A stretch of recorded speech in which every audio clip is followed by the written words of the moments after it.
नमस्कार दोस्तों, मैं अमन आपके YouTube चैनल एजुकेशन हब पे आपका स्वागत करता हूँ। यह सीटेट इम्पॉर्टेंट क्वेश्चन सीरीज का चैप्टर 19 जो कि इस क्वेश्चन सीरीज का अंतिम चैप्टर है।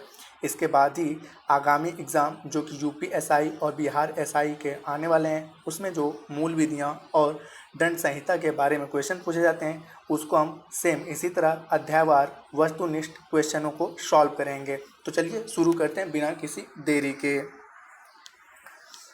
आपका पहला क्वेश्चन है, निम्न में से खेलों का महत्व कौन सा नहीं है। इसमें है पहला, इनमें से व्यक्ति का विकास होता है। दूसरा है, इनसे शारीरिक और मानसिक विकास होता है। तीसरा है, इनसे ज्ञानेंद्रियों का विकास नहीं होता है। और चौथा, इनमें व्यक्ति का सामाजिक विकास होता है। तो यहाँ पे क्वेश्चन लिखा है कि निम्न में से खेलों का महत्व कौन सा नहीं है, मतलब इसको ध्यान दें, नहीं है। तो हम देखते हैं खेलों से व्यक्ति का विकास होता है, शारीरिक मानसिक विकास होता है, ज्ञानेंद्रियों का भी विकास होता है, लेकिन यहाँ पे लिखा है नहीं होता है। तो यही आपका क्या है कि महत्व नहीं है, क्योंकि यहाँ पे ज्ञानेंद्रियों का भी विकास होता है। तो आपका सही ऑप्शन क्या होगा, सी, कि यहाँ पे ज्ञानेंद्रियों का विकास होता है, जबकि यहाँ पे दिया है नहीं होता है। आपका अगला क्वेश्चन है, परिधि हमेशा मिट्टी से चीज़ें बनाती है और उन्हें बिगाड़ती है, फिर से चीज़ें बनाती है, और इस प्रकार खेल से उसे किस चीज़ का विकास होता है। पहला, जिज्ञासा। दूसरा, शरीर का। तीसरा, रचनात्मक गुण का। और चौथा है बुद्धि का। तो हम देखते हैं कि वह मिट्टी की चीज़ें बनाती है और उसे बिगाड़ती है, फिर चीज़ों को बनाती है, और वह इस प्रकार से उसे किस चीज़ का विकास होगा। तो इससे उसके शारीरिक विकास में मदद मिलेगी, इससे परिधि के शारीरिक विकास में मदद मिलेगी। तो इस प्रकार से सही ऑप्शन है आपका बी। आपका अगला क्वेश्चन है, ये खेल गैर पारंपरिक माने जाते हैं, इन खेलों में खूब आनंद भी आता है और डर भी लगता है, ये खेल कहलाते हैं। पहला आपका परीक्षात्मक खेल। दूसरा है आपका गतिशील खेल। तीसरा है आपका विदेशी खेल। और चौथा है आपका रोमांचक खेल। तो यहाँ पे ये जो ऑप्शन होगा आपका डी होगा, कि इस खेल को रोमांचक खेल के नाम से जानते हैं। आइए इन चारों के बारे में देखते हैं कि क्या होते हैं। तो सबसे पहले परीक्षात्मक खेल के बारे में बात करें हम, तो इस खेल में बालक चीज़ों का परीक्षण करता है, उन्हें उलट पलट कर देखता है। यह खेल जिज्ञासा आधारित होता है। यह खेल व्यक्तित्व होता है, जैसे खिलौनों से खेलना। जैसे कि खिलौनों से खेलना क्या होता है, आपका परीक्षात्मक खेल के अंतर्गत आता है। दूसरा आता है गतिशील खेल। ये उछल कूद भाग दौड़ वाले खेल होते हैं। इन खेलों में शारीरिक विकास होता है। ये व्यक्तित्व और सामूहिक दोनों प्रकार के होते हैं, जैसे कि आपका कुश्ती, भारोत्तोलन, क्रिकेट, पोलो आदि क्या हैं, आपके इस खेल के अंतर्गत आते हैं।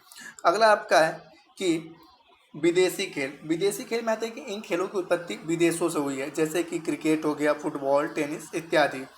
और अगला आपका आता है कि रोमांचक खेल। तो रोमांचक खेल के बारे में, कुछ खेल पारंपरिक खेलों से हट के होते हैं। इन खेलों का खूब आनंद भी आता है और डर भी लगता है। इन्हें गैर पारंपरिक खेलों को रोमांचक खेल कहते हैं। जैसे इसके अंतर्गत आते हैं आपके रिवर लिफ्टिंग, पैराग्लाइडिंग, स्काइंग, ये सभी सभी पैराग्लाइडिंग, रिवर लिफ्टिंग और बंगिंग जंपिंग और पर्वतारोहण, ये रोमांचक खेल के अंतर्गत आते हैं। तो यहाँ पे पूछा था जिस प्रकार से क्वेश्चन, तो उसके अकॉर्डिंग आपका सही ऑप्शन होता है डी। आपका अगला क्वेश्चन है, सागर माथा किसका नाम है। पहला, अटल बिहारी वाजपेयी की पुस्तक का। दूसरा, भारत के चंद्रयान मिशन का। तीसरा, विश्व की सबसे ऊंची पर्वत चोटी का। और चौथा, उपरोक्त में से कोई नहीं। तो यहाँ पे सागर माथा जो है विश्व की सबसे ऊंची पर्वत चोटी, जिसका नाम माउंट एवरेस्ट है, जो कि नेपाल में स्थित है, उसी का नाम नेपाल में स्थानीय लोग इसे सागर माथा के नाम से जानते हैं। अगर माउंट एवरेस्ट की बात करें तो आपने पता होना चाहिए कि माउंट एवरेस्ट पर सबसे पहले चढ़ाई करने वाले व्यक्ति थे सर एडमंड हिलेरी, जो कि न्यूजीलैंड के थे। दूसरे थे शेरपा तेंजी, जो कि भारत के थे। और अगली आता है कि पहली महिला, माउंट एवरेस्ट पे चढ़ने वाली पहली महिला जो थी, वो थी जुनको तेबई, जो कि जापान की थी, और उन्होंने 1975 में सागरमाथा पे कदम रखा था। और भारत की पहली महिला की बात करें तो इनका नाम आता है बछेंद्री पाल, जो 1984 में इस सागरमाथा पर अपना कदम रखा था, 1984 में। तो इस स्टेटमेंट को आप याद रख सकते हैं। और सागरमाथा विश्व की सबसे ऊंची चोटी माउंट एवरेस्ट का नाम है। आपका अगला क्वेश्चन है, पर्यावरण अध्ययन के कक्षा 5 के शिक्षक ज्ञान सिंह ने अपने शिक्षार्थियों को यात्रा के साधन के ऊपर एक वृत्त चित्र दिखाया। उस वृत्त चित्र में दो भाई एक यंत्र के सहारे उड़ने की कोशिश कर रहे थे। बाद में उन्होंने हवाई जहाज का आविष्कार किया। ये दोनों भाई कौन थे? तो आपके ऑप्शन में ऑरविले और विल्बर, दूसरा है रोनाल्ड रॉस और एडवर्ड जेनर, और तीसरा है आपका ग्राहम बेल और आपका जे.एल. वेयर्ड, और चौथा है इनमें से कोई नहीं। तो यहाँ पे सही ऑप्शन होगा कि वह दोनों भाई थे ऑरविले और विल्बर थे जिन्होंने हवाई जहाज का आविष्कार किया था। अब आपका अगला क्वेश्चन है, अंजलि भागवत भारत की एक प्रसिद्ध खिलाड़ी हैं। इनका संबंध किस खेल से है? पहला है तैराकी, दूसरा है निशानेबाजी, तीसरा है कुश्ती और चौथा है धनुर्धारी।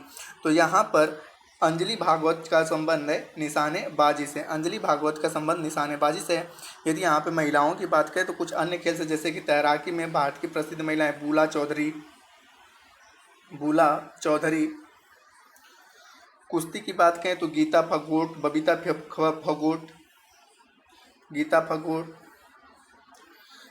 फगोट, और धनुर्धारी की बात करें तो यहाँ पे नाम आता है दीपिका कुमारी का। तो ये कुछ प्रसिद्ध महिलाएं हैं जो कि भारतीय खेलों से संबंधित हैं। हालांकि इस क्वेश्चन के अकॉर्डिंग यहाँ पे सही ऑप्शन आपका होता है बी, निशानेबाजी। अंजलि भागवत निशानेबाजी से संबंधित हैं।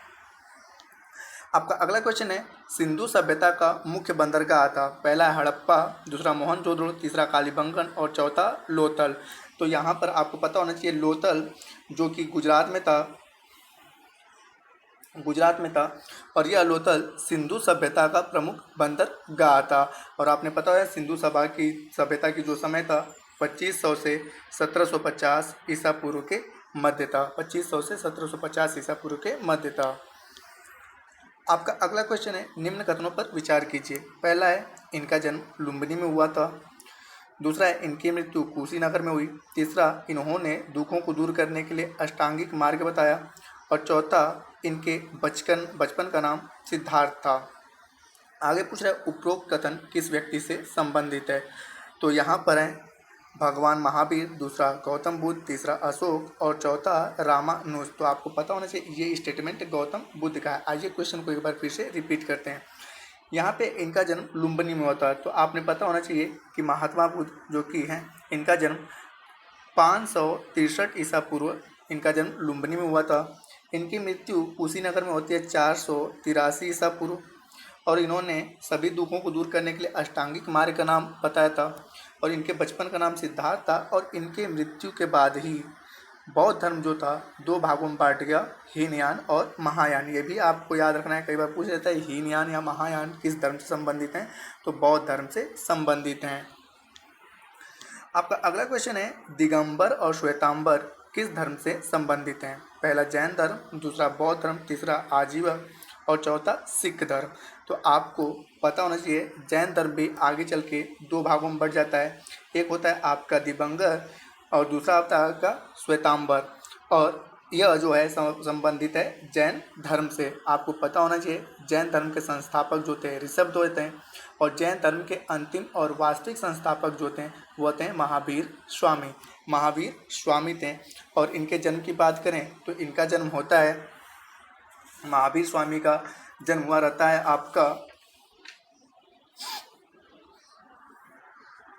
महावीर स्वामी का जन्म 540 ईसा पूर्व वैशाली में जो कि बिहार में पड़ता है, और इनकी मृत्यु 468 ईसा पूर्व बिहार के पावापुरी राजगीर में होता है। तो हालांकि यहाँ पे क्वेश्चन पूछा था कि श्वेतांबर और दिगंबर किससे संबंधित हैं, तो आपका सही ऑप्शन होगा ए, जैन धर्म से संबंधित हैं।